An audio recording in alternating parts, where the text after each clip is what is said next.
Yeah, I mean, I got a healthy checkup, so my health is, or the eyes are fine. It's just this dilation. So now I feel like I can't see anything. But other than that, but ST, thank you for being here. Appreciate you. I don't know where to start this off of. I guess we'll start this off with you're a productivity coach. How did this come about? What was the motivation behind it? What was the plan? Did you see yourself being here? Maybe just give the audience a little bit of a background, and we'll fire away from there. Yes. Well, thank you so much, Chris. This was really fun. I love doing this, and I appreciate you having me on here today. So actually, productivity coach is just like the title to the work of what I do to help people almost understand it, like put it in a box. But I don't really focus so much on productivity. I use a method called Feuerstein, and I'll tell you about that in a minute. But how I got involved into it, answering your question, is when I was a kid, I struggled with reading. I was in like 5th grade, and I still had a really hard time reading. And I went to like all these tutors and stuff, and my parents like weren't seeing any results. And they're like, okay, we need to try something else. So they like came up across this method of Feuerstein and brought in people to come. Like there wasn't anyone in my town doing it, so to come and do those sessions. And it made such a drastic impact on my life that I was like, okay, this is way too cool. Because what it does is it doesn't just, I didn't get reading lessons.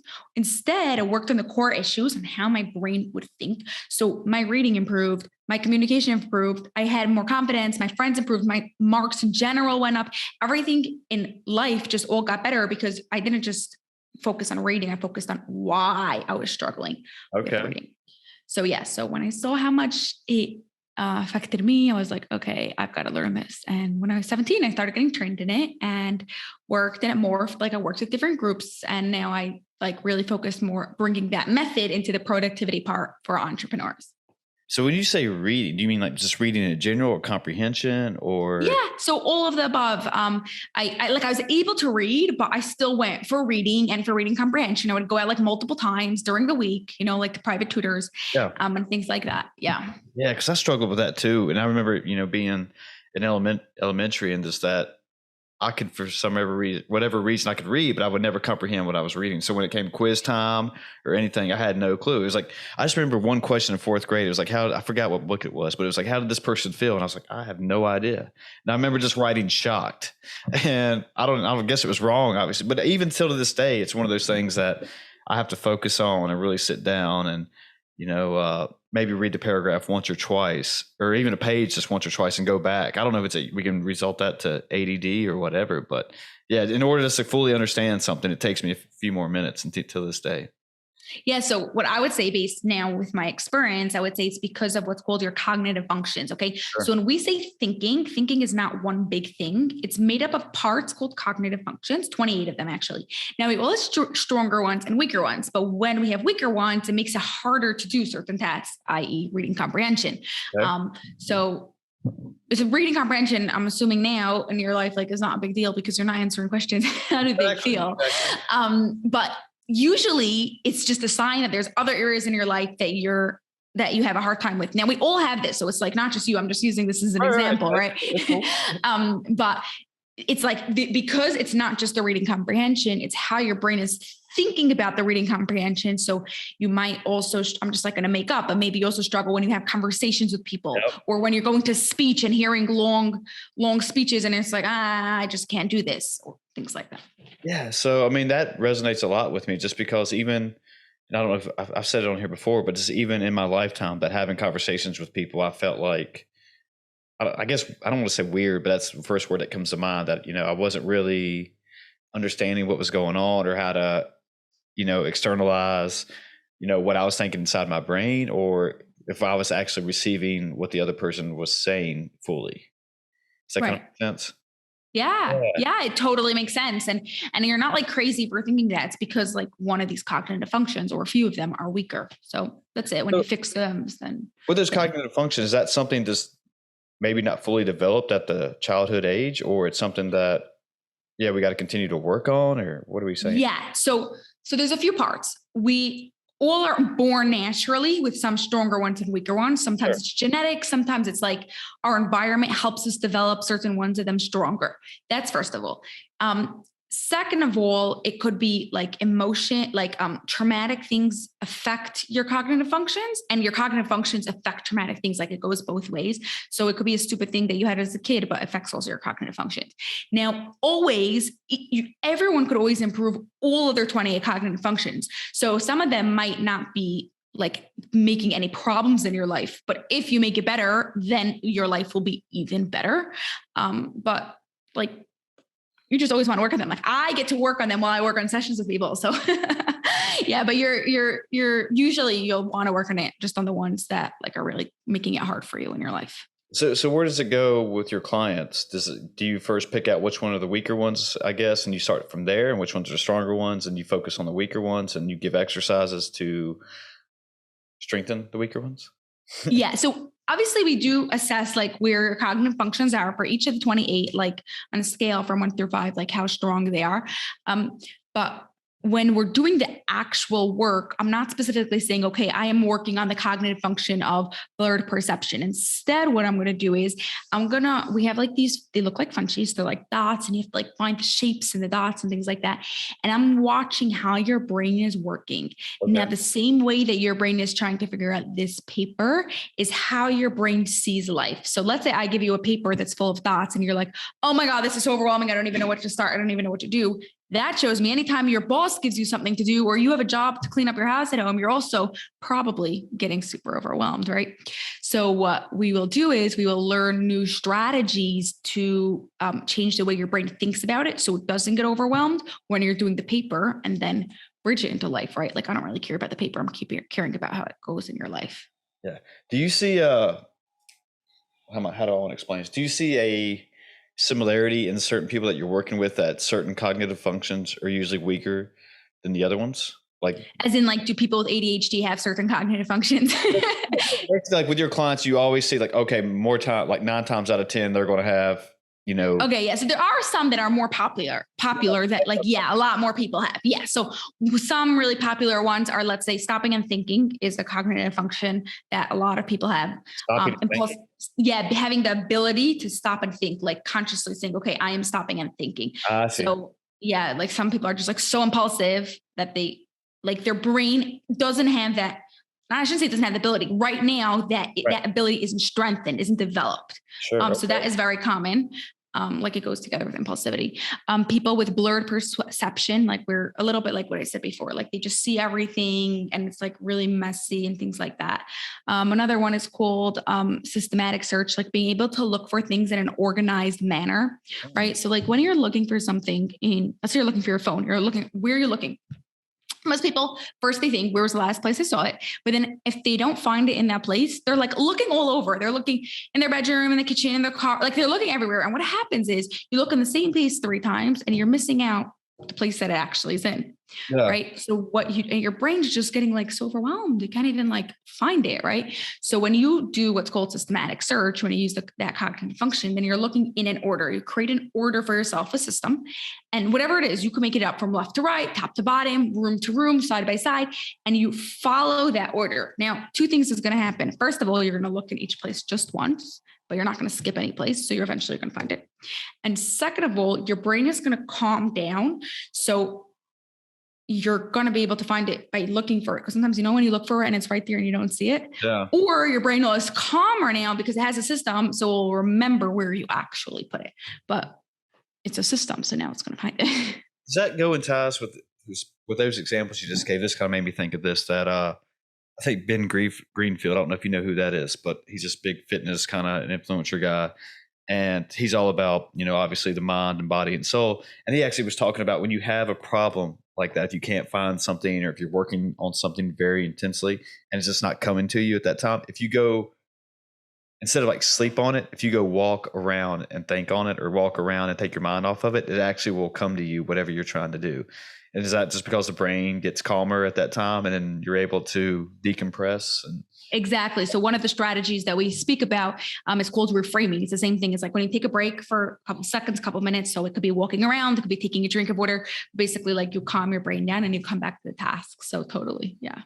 Yeah. I've been trying to do that more often than not, that when I have a problem or whatever, I just try to go, instead of, sleep on, I like to go walk and be active. And that kind of tends to straighten things out for me or make things more in order, like you were saying. Right. Right. Yeah. And now when you give that, what he gave you a strategy, right? Or what we would call a strategy. So when you give it a name, then it's easier for your brain to so-called pull it out when you need it next. So, right, by saying walking on it instead of sleeping on it, now your brain could say, okay, something came up. Okay, I need to walk on it. And then even if you're not actually walking and you go and like cook or you go and whatever you do, your brain knows it's doing this strategy of walking on it. Is that what the brain likes? It just likes order and it likes structure, and that makes everything more comprehensive and more easier for the brain to react to things and work. Is that what we're saying? Yeah. Yeah. So obviously there are times for when we want the creative, like I'm not going to get all into like the things that I'm trained in different methods in the creative and like the emotions and of it, but usually running your everyday to be more efficient, to be more effective, to like have less of like the stress and the tension. It wants order and systems and being able to like know what to do in any situation. Is that part of when people get super stressed out and, filled with anxiety, they just don't know how to make their brain calm down or be self-aware and give the brain what it's actually wanting to make things? You got it. There's like so much in what you just said. First of all, self-aware, that part, like thing, everything starts with self-aware. So the fact of being self-aware of like what is happening here. Now, sure, most of the time when we have anxiety and we're stressed, like I'm not going to get into a yes, there's real anxiety issues. I'm not trying to like put it like no problem. Right. But usually what that really comes from is a cognitive deficiency. One of your cognitive functions are weak and it's stopping you from being able to do what you want to do, which is causing your anxiety. So when you know how to deal in the situation, when your brain has a new way of thinking about it, then you don't get the anxiety. Yeah, that was one of the things I've been learning over time, with doing and talking with people like yourself and listening to other people and reading books that, it seems the more common theme is that all these problems are created within ourselves just because people don't know how to handle them in a way and be self-aware and learn. And I don't know, like if it's just an impulse things they do or whatever, but it's just like not taking the time to kind of reflect and say like, oh, why did I feel that way? Or why did I do what I just did, instead of, and actually thinking about it. Okay, when this problem comes again, how can I exactly what I was about to say. You're like reflecting. I'm like, yes, amazing. You're reflecting on something that happened. How do you make sure it doesn't happen again? Exactly. By doing the reflection, or like metacognition, I like to call it thinking about the thinking. So like what happened? Now you could do this either in like when it fails or when it goes well, like what happened that made it fail or what happened that made it go well. So what should I do next time so it should be better? Yeah. Yeah. Well, I recently read, it's probably been a few months now, James Clear, Atomic Habits. Ooh, one of my favorites. Okay, yeah, that's where a lot of things, a lot of those books almost, I feel like they're the same things over and over as far as like self-help and doing things the right way and building motivation and inspiring yourself. But for that book, it made a lot of sense to me. It was like, okay, start small and like do a positive behavioral loop and build that habit. And then, kind of build off that and go on and go until you get to kind of where you want to be and get yourself out of these negative behavioral loops. You know what I'm saying? Exactly. Yeah. One of my favorite parts about James Clear's book is how organized it is. Like he explained things in such a concrete way. So even if like you technically knew all these things before, now like it all of a sudden makes sense. Yeah. Yeah. Sorry, my dogs are going crazy right now for whatever reason. But yeah, it's just little small things like that people don't understand, that I think when they want to make a change in their life, and I'm generally speaking, of course, that they don't understand that they think they have to do something big, and then when they it's almost like they're setting themselves up for failure rather than success. So if you want to do something big, take a small step, right? And then build. Yeah. It's always like, just take action. And then like you say you want to do this massive thing. And then, okay, so even if you start, but then like tomorrow you're going to be like, oh my God, this is way too big. I can't do this. So you're not going to ever end up doing it. By starting like, right. You could like achieve every goal if you break it down into tiny, tiny, tiny little steps and like, oh, that's manageable. I can do that. And then there you go. After a couple weeks or months, you have achieved your goal. Yeah. Yeah. I mean, I guess maybe I'm making it easier said than done, but if people are doing kind of what we're saying right here, they can achieve pretty much anything they want to be. They just don't mind doing the work and taking the steps and take a couple losses here and there. But eventually, if you get to where you want to, or you'll get to where you want to be, hopefully. Yeah, having that growth mindset of, like the difference between growth and fixed mindset. I guess based on those words, growth is obviously you wanting to learn and be open-minded, and fixed is probably you're set in your ways and you never want to change. And Yeah, you guessed it. So Carol Okay. Dweck actually is a psychologist in Stanford, and she like wanted to research what makes someone like successful, really. And that is what it came down to, having that growth mindset versus fixed, like not the talents or the money or anything else. And literally, like as long as you have that mindset of realizing that you're going to fail, you're going to make mistakes, as long as like you're learning through this, you're going to take the feedback from it and like work hard at it and continue it, you're going to go and achieve whatever you want to achieve. Is that just, part of the brain where I forgot who I was talking to, but he was talking about it's like kind of survival instincts that the brain will kind of keep yourself out of bad situations because you're afraid to take a chance and afraid, oh, this could end badly for you. And you don't want to not be able to eat, so to speak. And so maybe we shouldn't go after X, Y, and Z, or you might feel like a loser. And so you shouldn't try to take a chance on that. Right. Right. Because your brain's like main goal, like primary thing is just to keep you surviving. Like that's it. Like it's all it's thinking about. How am I going to make sure I'm surviving? Yeah. I never thought about it in that way, but that makes perfect sense. Like, oh, it's made for like I don't know if you want to go back to like primal instincts or whatever. It's like genetics brought down or whatever. But yeah, it's just like, oh, how did we stay alive back in the day? And it's like, maybe we shouldn't go after this big animal by ourselves. Right. Thick. Right. And that's why like we still don't do these things. That's why people are scared of like putting things out in the world or saying what they believe or anything like that. Because again, it's going back to that surviving, like, oh my God, I'm going to get attacked. People are going to get to say mean things about me. And I don't want that. Do you have any thoughts on genetic memory and stuff?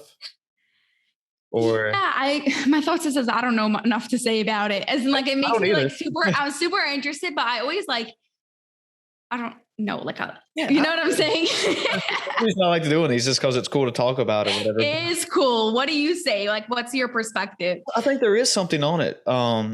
Because, when I look at my parents and like how they are and I observe them, like, okay, I understand where I got probably that part of the trait, or when I see myself do something, oh, that reminds me of mom, or that reminds me of dad, but and also like when you look at animals though, when, my friends have a bird dog, right? They've never trained it to bird hunt or do anything, but it naturally knows how to point at stuff. And we never taught it that.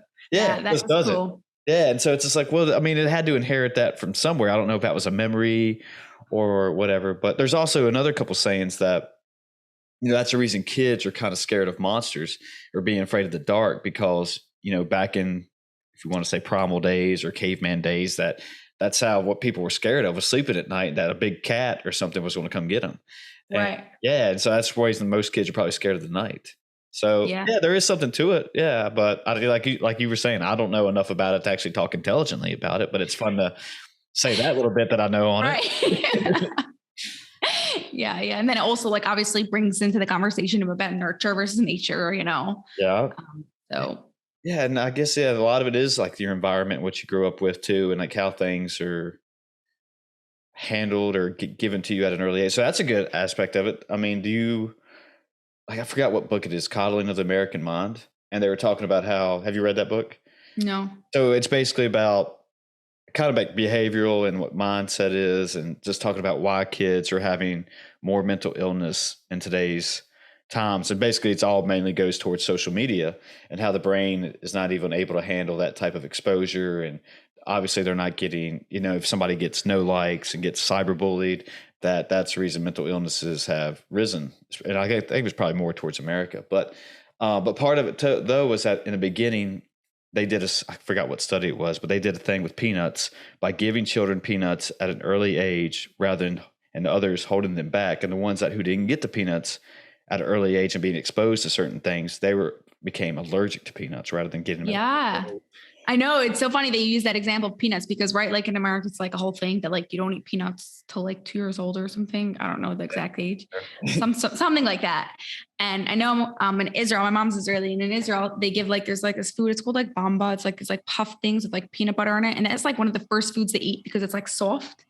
And they like there's a whole lot less like peanut allergies, like actually really like unlike in America where every second person is allergic to peanuts. Exactly right.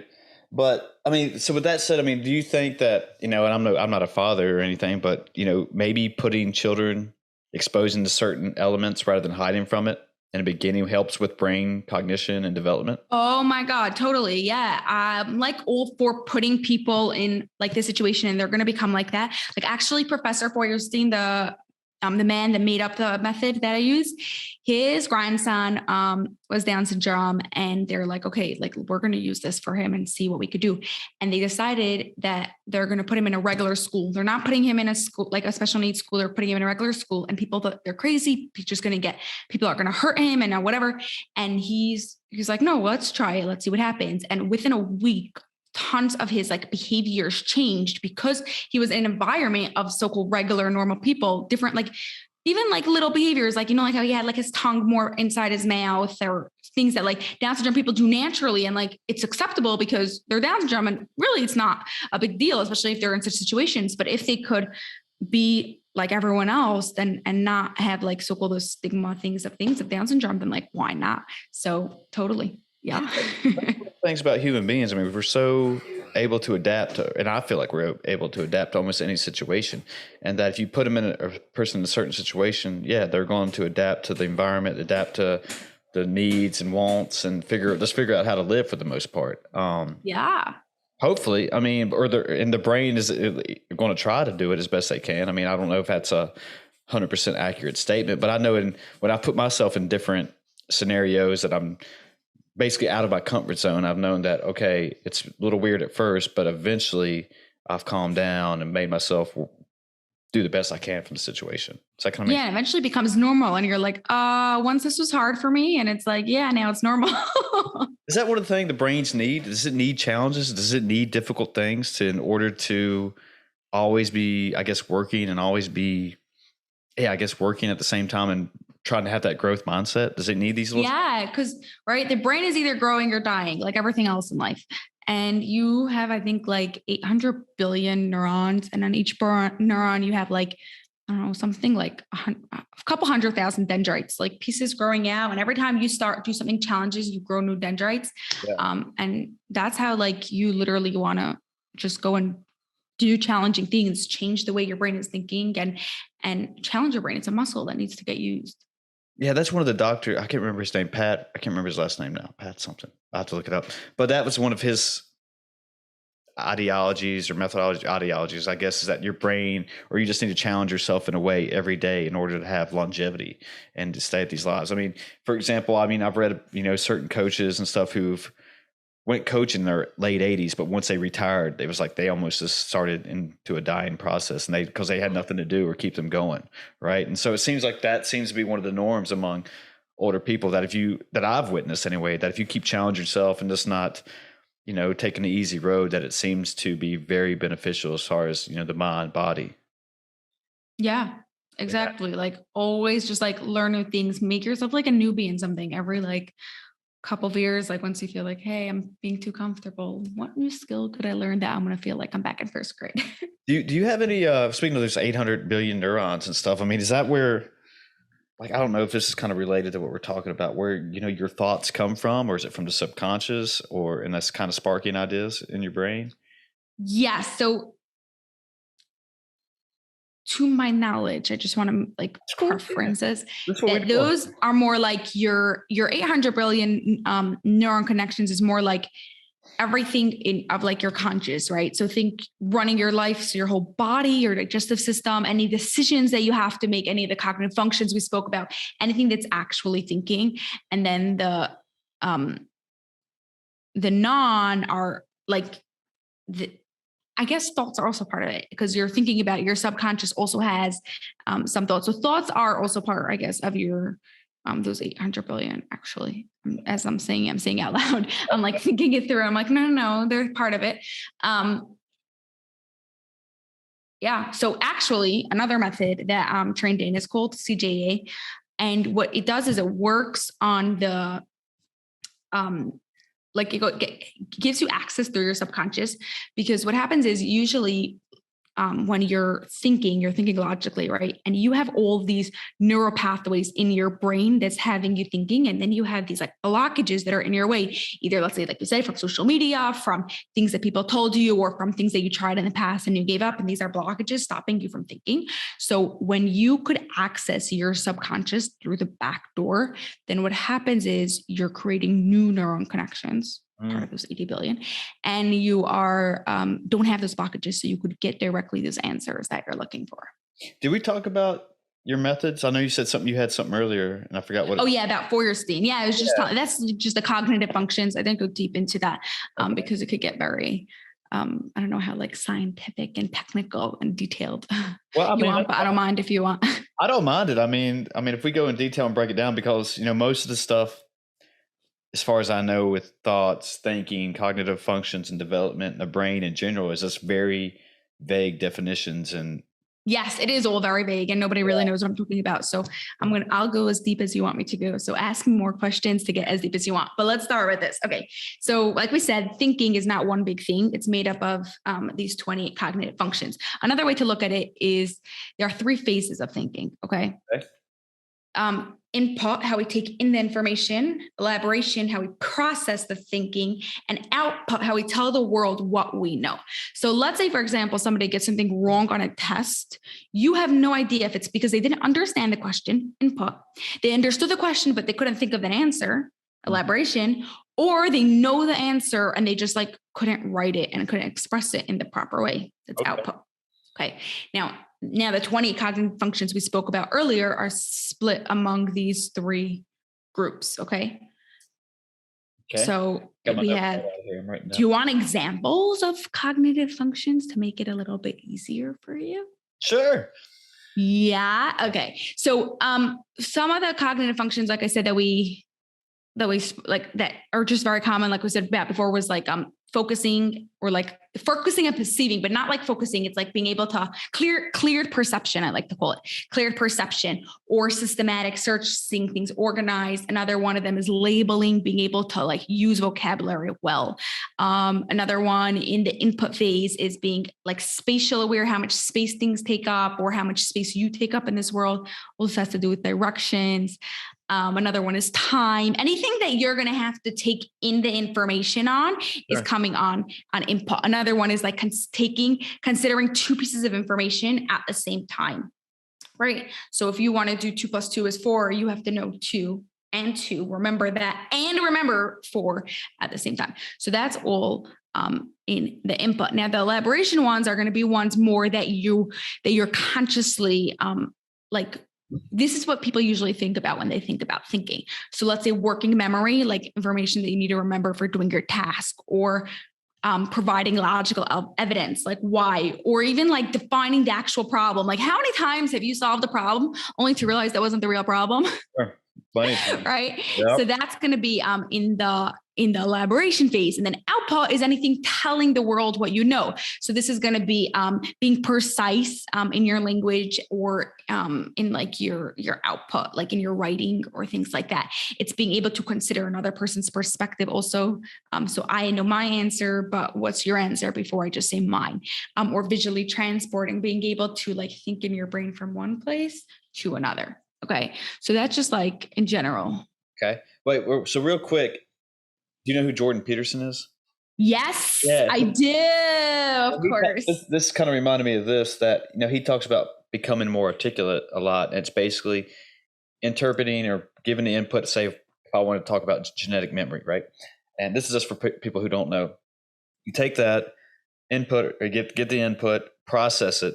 And then he's actually talks about writing down your thoughts, whether it be like 2 or 3 paragraphs. And that way you can explain it that way. And then hopefully then you have it set in your brain. Then you can externalize it via vocally on podcasts, or keep writing or whatever. And that seems to be the way that's helped me the most. Yeah. Yes, exactly. So that's literally the 3 phases. Now you could go back and forth between the 3 phases. So, right, you just said the input, elaboration, output in very clear order. But let's say you just wrote it out and you're like, okay, I want to put it in a podcast, but it's not perfect yet. So you could go back to input to get more information, elaboration to think about it more, and then only then go and produce your podcast. Yeah. See, that's what I've been learned that I like doing, is that, sometimes I do when like we talk about genetic memory, I get on here and just start kind of talking out of my ass, for lack of a better statement. But yeah, like if I write things down and kind of get my thoughts together and learn to what I really think, that makes me feel more, or feel better about externalizing them, I guess. Yeah. Yeah. So totally.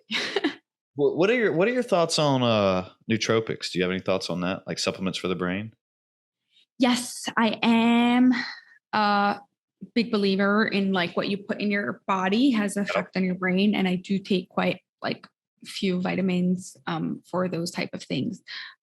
Usually I like to tell people to take like deep blood tests, like not just blood tests of like what your regular, when you go to your regular doctor, they're just going to give you a very standardized test that like show you basically nothing. You want to go like deep and go like really, really into like what's going on there. And it has like massive effect afterwards if I figure out what to take. Yeah, there's this one supplement. It's called Alpha Brain. It's made by Onnit, and I don't know if you know what that is, but when we first found out about it, some friends and I took it, and it's basically just I can't remember what it is. And I know it has like some mushrooms in it, like lion's mane, and I figure there's probably a couple others that are supposed to be help for cognitive thinking or whatever. But I was trying to analyze my own experience with it, and I noticed that sometimes I would say a couple words or a couple vocabulary words or something, just like talking with someone like you. And I remember this thinking, wait, I don't think I've ever used that word before. Right? Like where did that come from? And like, am I fully convinced that it was working or gave my brain a boost? I mean, maybe to some extent, but I just remember just like there might be something to it. And I know they think they did a study and it was like a placebo effect and non-placebo effect, and it was blind. And I think more people did say something similar, that they felt something different as far as a brain, or as far as being more articulate, using words that they didn't use before, or sorting out information. I don't know, but yeah, I just wonder, like, because I'm all about things like are going to be better for the brain and help myself become more, like we're saying, articulate and better at understanding things and be able to express myself better as far as certain topics. So yeah, I was just wondering if that's something you kind of promote or do anything. Yeah. So those type of things, like they're cool. Yeah. I'm not like against them, but I'm not a massive fan, because to me, it's like putting on a Band-Aid instead of understanding what the real issue is. So you are taking this outside thing to help you become more articulate.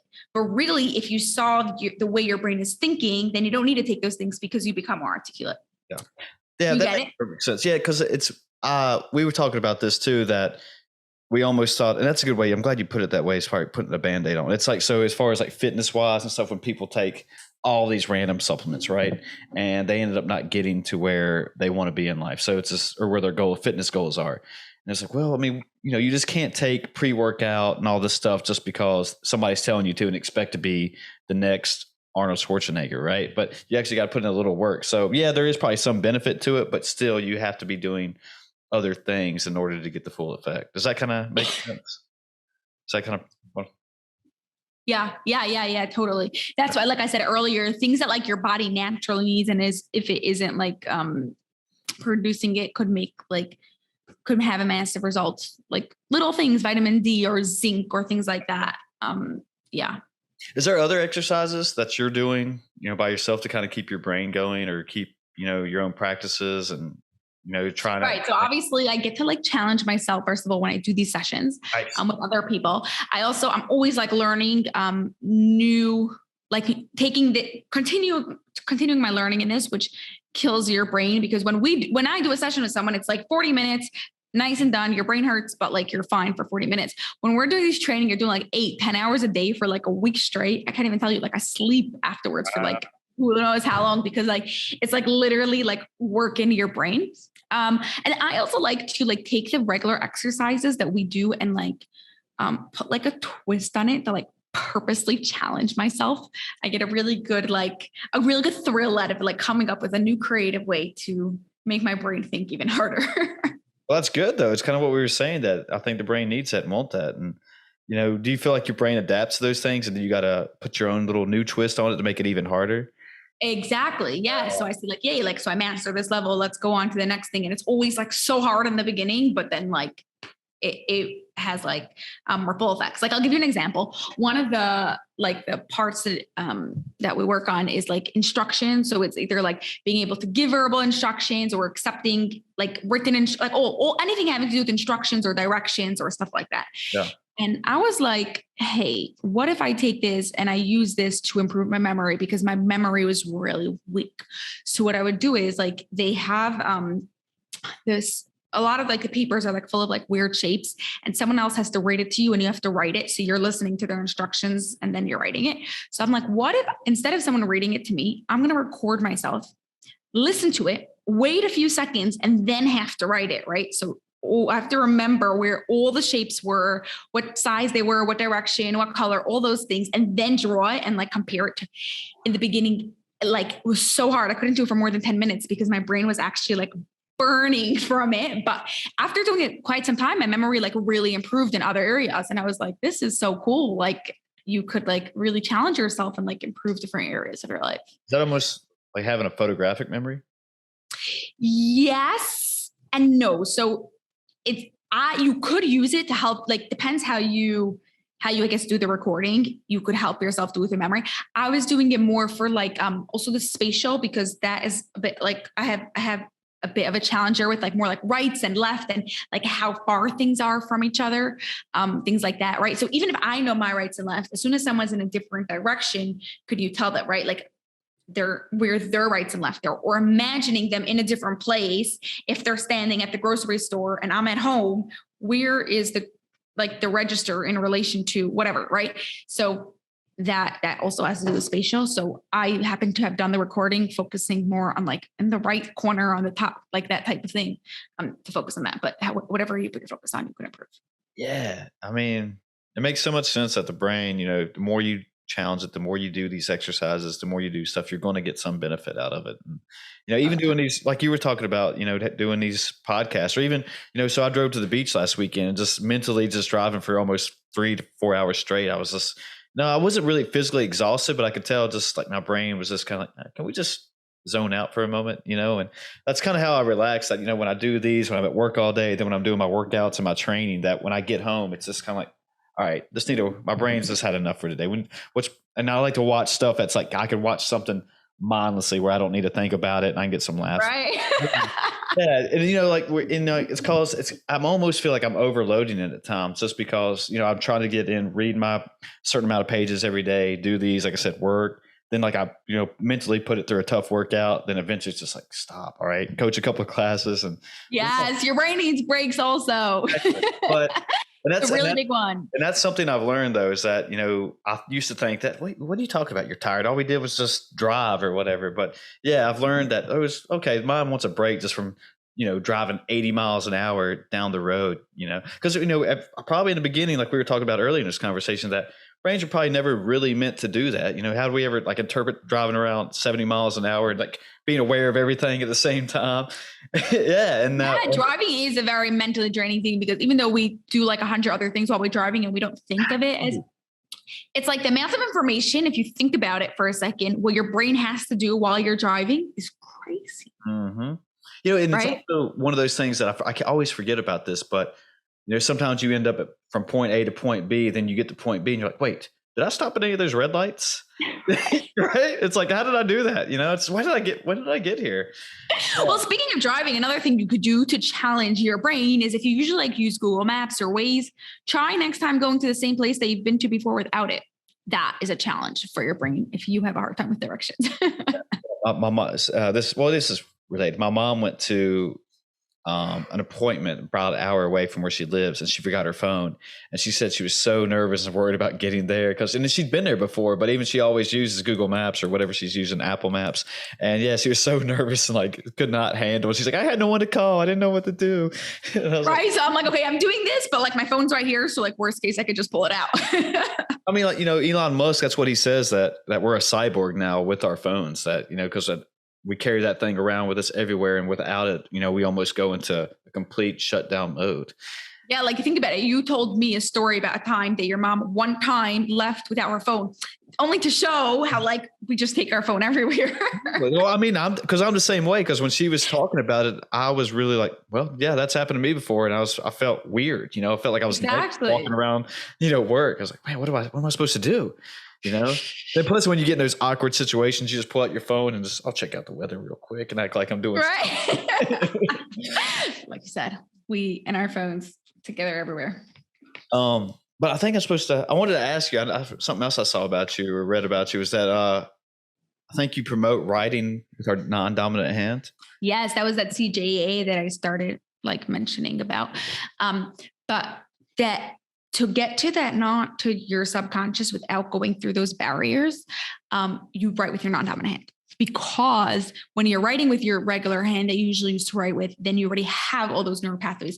You already have all those blockages. You're caring about the spelling. You think about the grammar. You right, like you're thinking in a specific way. When you write with your non-dominant hand, do it without thinking, and you'll get directly to your emotions, to your amygdala, the part that stores a lot of your emotions, and your subconscious.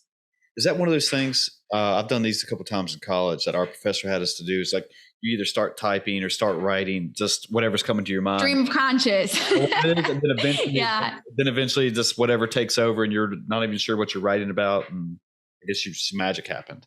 Exactly. So a faster way to do that, or like a more efficient way, I would say, is with your non-dominant hand. So what you want to do is you want to take 2 different color markers. Usually you could use pens, but it's way funner with markers. And then you write the questions thinking logically with your dominant hand, the hand you usually used to write with, and without thinking, just write the answers. So you're going back and forth between your logic and your emotions, your conscious and your subconscious. And you're like, okay, what do I do in this situation? Get your answer. How do I get your answer? Like back and forth, right? That's a good way to do it. Never thought about it that way. Do you journal? Yes, I do. That is not always do I use my non-dominant hand, but a lot of times. Tried to journal every morning. Doesn't always happen, but me too. But I try. Like try to, like we were talking about Jordan Peterson, like I try to write down my thoughts, and either way I can. And basically it comes, do I do it every day? No, but I try to make myself at least do it once a week now, just because it's one of those things I got to trying to build that habit like we were talking about earlier. Yeah. It benefits me, basically like I was saying, that there's something to it that I used to overlook and think it was weird. And Oh my God, totally. I was the same thing. Like no journals are not my things. Like never like into this diary thing. Like that was just not me. And then I actually only became into it because I started when I got trained into the CJA thing, and like all of a sudden I had to, for like the training, to have the journal. I'm like, actually, this is cool. And touching on that, and when I was in high school and university, that I used to think that working hard was lame and stupid. When people would actually work hard and do great in high school or whatever and get good grades, I used to think like, that's stupid. Why are they doing that? Like mindset. I think that's what it was, that it was one of those things that I didn't know the importance of actually working at something and doing something well. I used to think it was, like I said, it was lame and like, oh, they're nerds. Who cares? But now I look at it and it's completely different. It's like, I should have been doing that back in the day. Right. Like I admire that person. Yeah. Like, what was I doing back then? And just like, why did I think the way that I thought right then? And wish I could go back in time, but yeah, it was like how much things were, but I just always used to think that, and I guess it could always be, the people I was around too, that, oh man, you're not cool if you're doing things the right way. You should just not do your homework and be that guy, and make fun of it. So, yeah. I guess there's a reason why you become the 5 people you spend the most time with. So. That's a great quote. I like that. And then that makes me think about it too. It's like, let me think about who I was hanging out with and let me see what I was doing back then. It's like, okay, that makes perfect sense now. Yeah.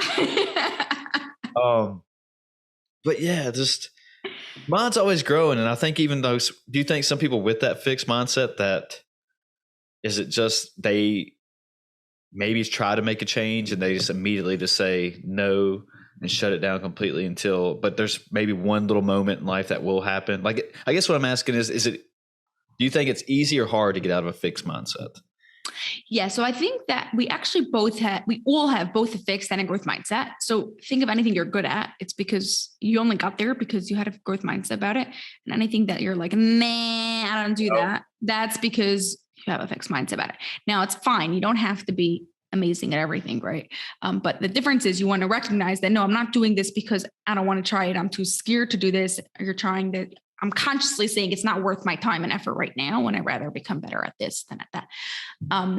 But people with a fixed mindset, they're going to have to recognize, like if they want to, what stage they are at. So there's like actually like these official steps that go like from the fixed to the growth mindset. Like I won't do this. I can't do this. I want to do this. How do I do this? I will do this. I skipped one. And then, I did it basically. Right. So you don't have to go right away from like, no, this is impossible. I can't ever do it, to accomplishing it, but rather like moving up, like maybe it's a possibility.